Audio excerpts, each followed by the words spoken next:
We heard from both Nebraska's coordinators, several players here on Tuesday. Hi, Sean Callahan, HuskerOnline.com, as Nebraska gets ready for this showdown with Michigan. I think one of the bigger questions for John Butler in this defense is this matching up with a Wolverine offense led by freshman quarterback Bryce Underwood and a very talented running game around him. I think it changes a little bit. Obviously, the quarterbacks that move out of the pocket are a little bit of a concern, but we saw that in week one. We made our adjustments, both schematically and just philosophically. So I think we're going to be a little bit more prepared for that element of the game in terms of, how we call the game, how we approach that player, and obviously, each player is different. The quarterback for Cincinnati had really a history of being a runner, and when you watch number 19, he is a pro-style drop-back quarterback with enough athleticism to get out of there, but he wants to be a pro quarterback that's going to sit in the pocket, throw the football, and make reads. So similar players, but different in their own way. I feel like he's a good player, very mobile. Has a very strong arm, but it's just all about us. I feel like if we play to our standard, our keys are right, and everybody just flies around, it should be a good day for us. Yeah, I mean, it's just like that's one thing we've been cleaning up a lot since Cincinnati was just having proper rush lanes, being able to counter at the level of the quarterback. Can't have two B-gap rushers. So that's just some things we've been really attacking, and we have this one drill that we've been pushing a lot this week. Yeah, we're definitely excited to get to compete with him. He's a great player. Yeah, I think he's very talented. So we're excited to take on that challenge and compete. And, when you look at this defense for Nebraska, I think the secondary has been a real strength as the Huskers rank number 1 nationally. Nobody has really tested this group through the air. That's what we'd hoped. When I got here last year, I know I was a secondary coach last year, but there were different systematically. There was a lot of how they were coached in the past was look at the quarterback, have their eyes in the backfield, see a lot, and that's how they approached it. And it took some time for me to adjust that. And then obviously, as I took over as coordinator, my background in coaching the secondary is to take a very collective and disciplined, eye-disciplined approach. When we're playing man coverage, we're looking at our man. When we're playing match coverage, we're looking at our match. Like, we're not looking at the quarterback. In order to defend the pass, you have to defend the receivers, and the quarterback comes second. So I think that those guys have embraced that. They've had more time on task. That just comes with time, being around me, and Coach Addison's doing a good job of coaching it the way I want it coached. So, and then obviously the athlete of the players has continued to improve. I think we've got 3 really good corners, that can match up, that have shown they can match up. We have safeties that can cover.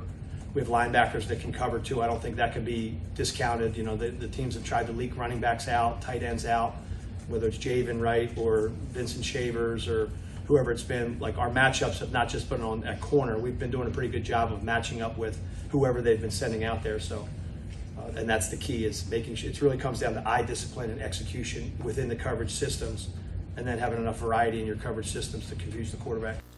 Honestly, just emphasis on it during the offseason. We really coached it really hard that if we're in man-to-man coverage, your eyes need to be on your man. And it seems simple, but the game's moving fast, people are moving around, it's easy to get your eyes somewhere they're not supposed to be, and just everybody making sure that they take accountability for themselves, that your eyes are always in the right place. That way everybody can fly around the field and it looks better.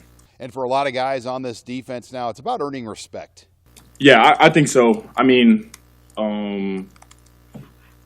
just being able to have those guys and just being able to make plays, and like now conference ball is really where it's going to happen. So we still got a lot to prove though. Meanwhile, on the offense, we heard from offensive coordinator Dana Holgerson as he zoned in on what his unit needs to do to beat Michigan. Everybody in the Big Ten is going to play good defense. It's what stands out to me. It's why we're all here. It's why I'm here. It's why this coaching staff's here. It's why the majority of our players came here is for Big Ten football. The highest level of football. I'm excited about it. I dabbled in it last year for 3 games. It was awesome. So looking forward to 9 of them. So no disrespect to Michigan at all. I'm just excited about Big Ten play, and so, with that becomes a lot of challenges.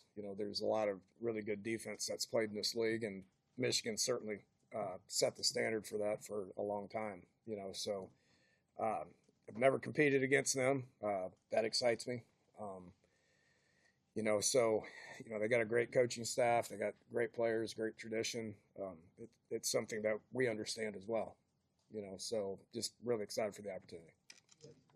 And the message was similar from several different Huskers. It's Big Ten season, and everybody knows what that brings. Yeah, I mean, I'm ready to go. I'm excited to play this weekend. Getting into that conference ball, I'm excited. I feel good. Yeah, I've seen the same team the last 3 weeks that I've seen this week. Nothing changes for one specific game or opponent. It's why we train. It's why we have a process that we create that we can trust and build on. Throughout the season, where you find something to get better at each week. So it doesn't change for who we play, but matter of fact, it just ramps up a little bit because of the Big Ten season coming up. Yeah, I'm really excited, man. It's gonna be real fun. I'm really excited. I'm just glad we got a home game too, so that's gonna be great. I mean, it's every time you have someone like Michigan, like you said, a blue blood program. It's an opportunity for a win that goes down every single year. That maize and blue M that pops out on the schedule every year. It doesn't matter what they look like the year before. I mean, it pops, and just having the opportunity to go up against another historic program is a huge deal. One of the big points of emphasis for Nebraska will be their interior red zone offense. Nebraska, particularly inside the 10-yard line, has not been where they need to be, and that's been a point of emphasis the last few weeks. Can't waste plays. That first drive where we didn't score, and I know that's a topic, and it's on Coach Rule's mind. We got to score when we're inside the 5. We do. I've talked about that since the day I got here. I showed him, the 4 Big Ten CFP teams last year were all 70 plus. That goal is 70. We've been 66, 66, and 64 or something like that, right? And so, which is a lot better than last year. Last year is in the 40s. Okay, and so we have took a step in that direction. We've worked it. We got to continue to work it, but we've just wasted a couple plays down there. Last week on 3rd and 5, the 2 receivers didn't get the check. I mean, that's just flat out unacceptable. And so we wasted that play. The play before that, we tried a pass to Dane that we've worked. We can't work it anymore, okay? And he's just got to run that route a little bit more sudden. He got into him, the guy grabbed him, which if you get into him, the guy's going to grab you. So you got to be more sudden and get through that. So Dylan threw, I thought was a pretty good pass, but couldn't get to it. That's a wasted play. So, the other stops were later in the game. I probably would have called that a little bit differently if it would have been, our black team in there instead of our white team in there. No excuse. Everybody's got to have an opportunity to execute. They need to go in there and execute when they have that opportunity to play. Okay, but it's improved from last year. It's not what it needs to be for what our goal is. Okay, and so we just need to not waste plays and keep moving forward. I do think we were an efficient offense last week. We had one negative play, which was victory.